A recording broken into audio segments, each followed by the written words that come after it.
Welcome to the China Angle. I'm Simone Gao. This week, U.S.-China tensions escalated following the U.S. government's new policies on the autonomy of Hong Kong and their classification of Chinese social media apps, including TikTok and WeChat, as potential national security threats. With the Trump administration's signing of the Hong Kong Autonomy Act, an act condemning the Chinese regime for eroding Hong Kong's freedom, and for the first time rejecting most of Beijing's territorial claims in the South China Sea. The administration assumed a much more forceful stance, creating a perfect storm for the Chinese Communist Party. President Trump's stance is a striking and dramatic shift from just a few weeks ago, when he refused to sanction the Chinese officials involved in the Xinjiang mass detention camps. At the time, he claimed that doing so would have negatively affected his trade deal with China. What would prompt the American president to initiate this public change in position? Might it have something to do with the CCP's cover-up of the coronavirus? In this episode of the China Angle, we will examine these questions and assess where U.S.-China relations are likely to go from here. We begin with a look at the events unfolding over the past week. Our story begins in Hong Kong, a city once considered a harbor of freedom and prosperity. It has now become just like another city inside mainland China. 1 week ago, the chilling effect of the new national security law allowing the mainland government to deport anyone to China for trial and imprisonment was deeply felt as police arrested pro-democracy protesters throughout the city. In response, citizens who were active on social media quickly deleted their accounts or opposed in fear of being criminalized under the sweeping new law. What does that mean for Hong Kong?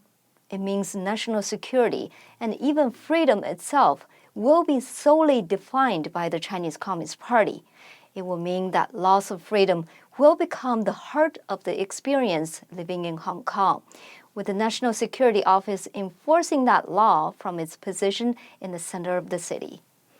In response to that new law and to the public outcry about it, on July 14th, President Trump signed the Hong Kong Autonomy Act and issued an executive order ending Hong Kong's special treatment status. This reduces Hong Kong's trade rules to those applied to the rest of China, a change expected to have profound impact on the economy in Hong Kong. The most critical change outlined in the executive order is the freezing of any U.S.-based assets linked to the Chinese officials responsible for eroding Hong Kong's autonomy. Specifically, the bill grants the president 90 days to identify the Chinese and Hong Kong officials who helped the Chinese Communist Party contravene Hong Kong's autonomy. The Trump administration must then inform Congress of any foreign financial institution that knowingly conducted transactions with those officials.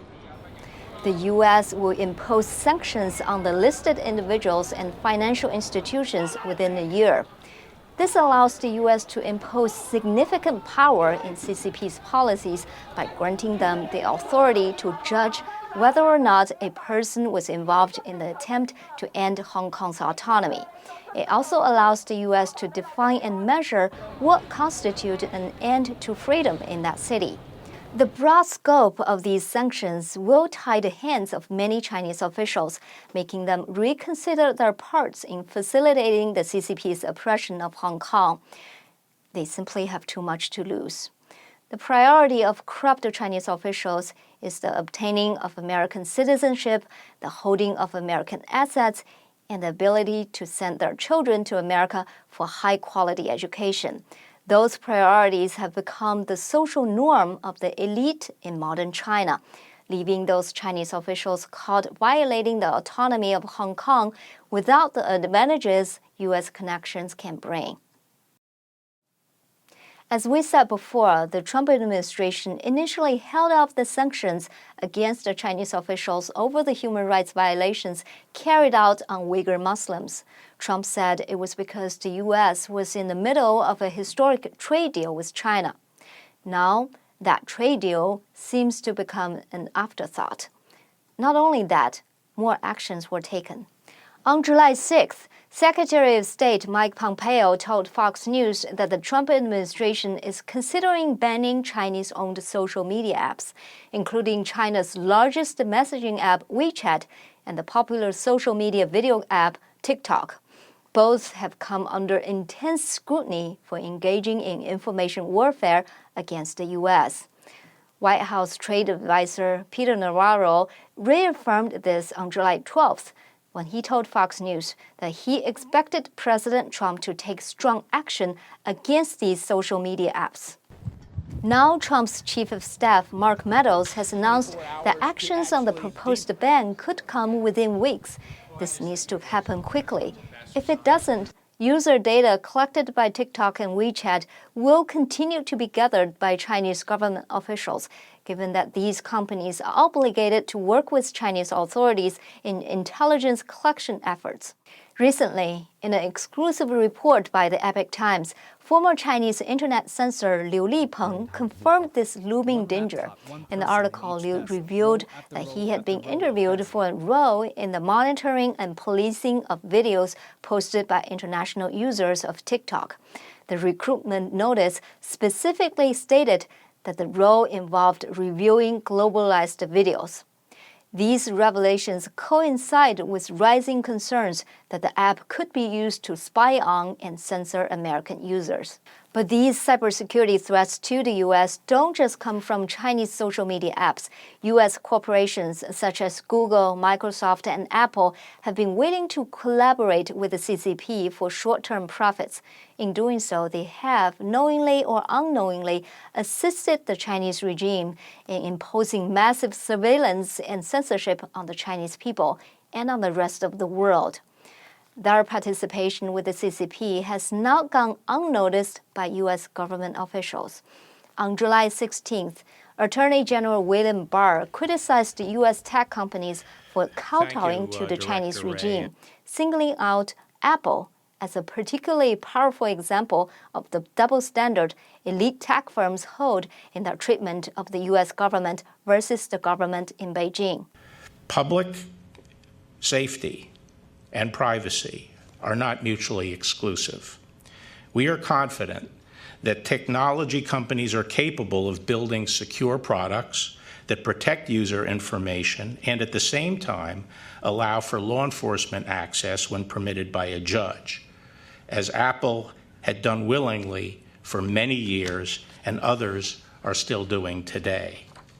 Many of the technology companies that advocate most loudly for warrant-proof encryption in the name of privacy rights are at the same time willing to accommodate authoritarian regimes when it serves their business interests.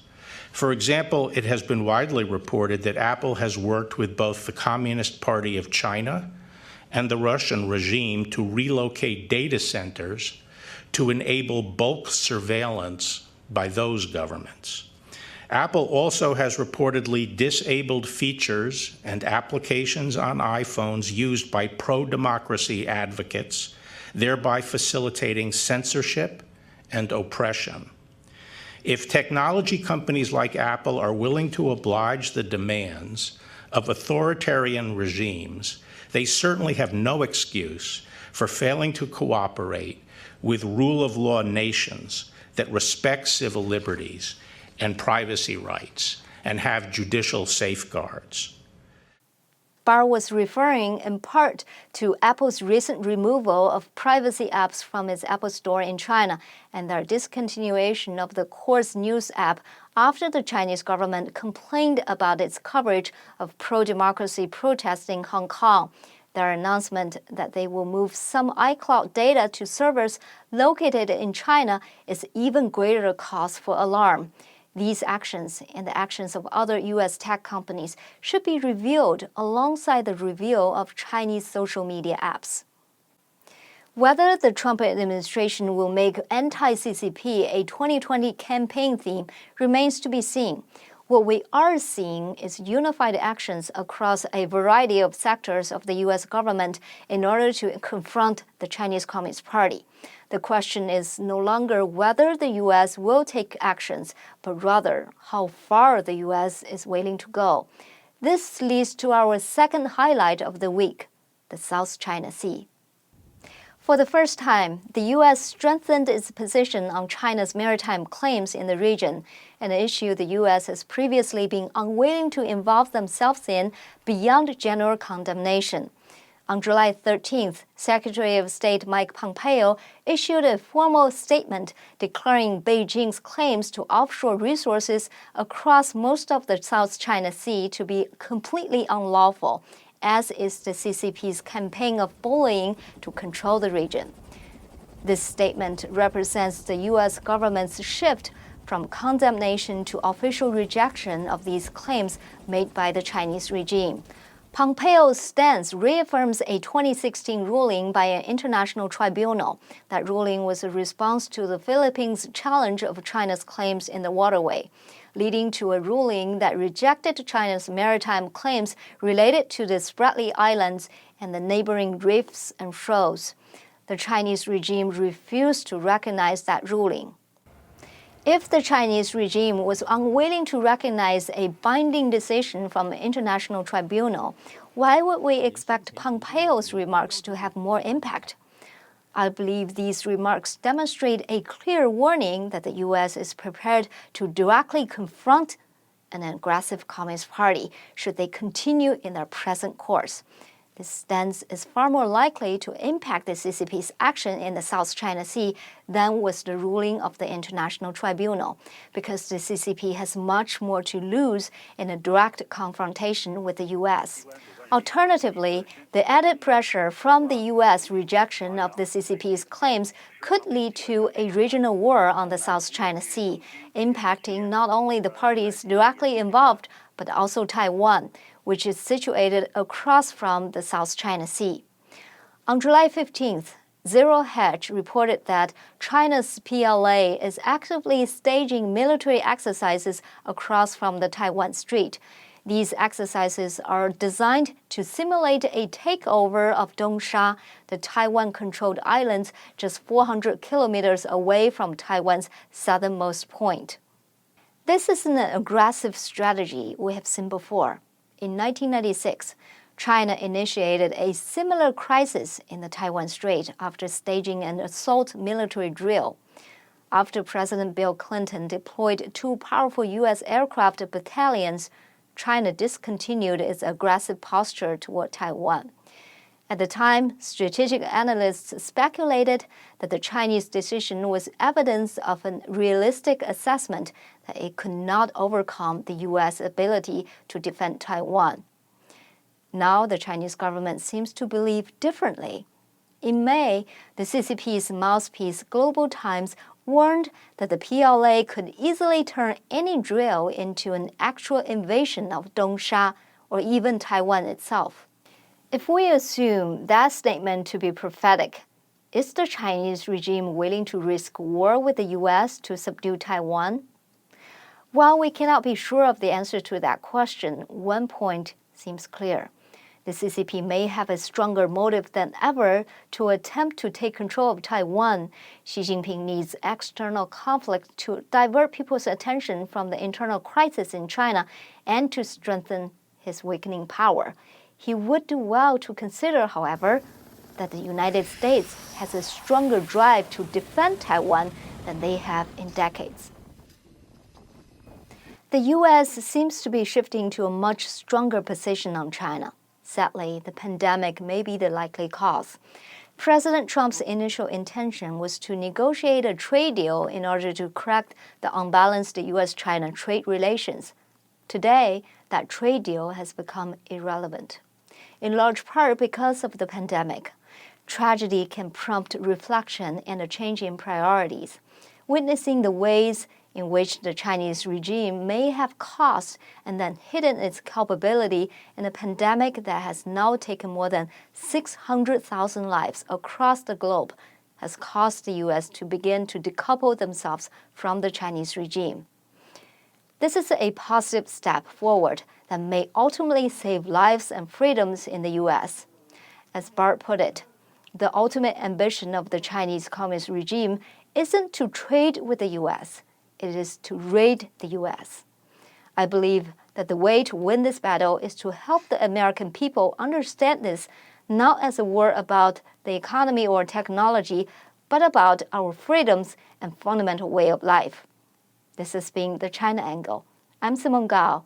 Thanks for watching and see you next time.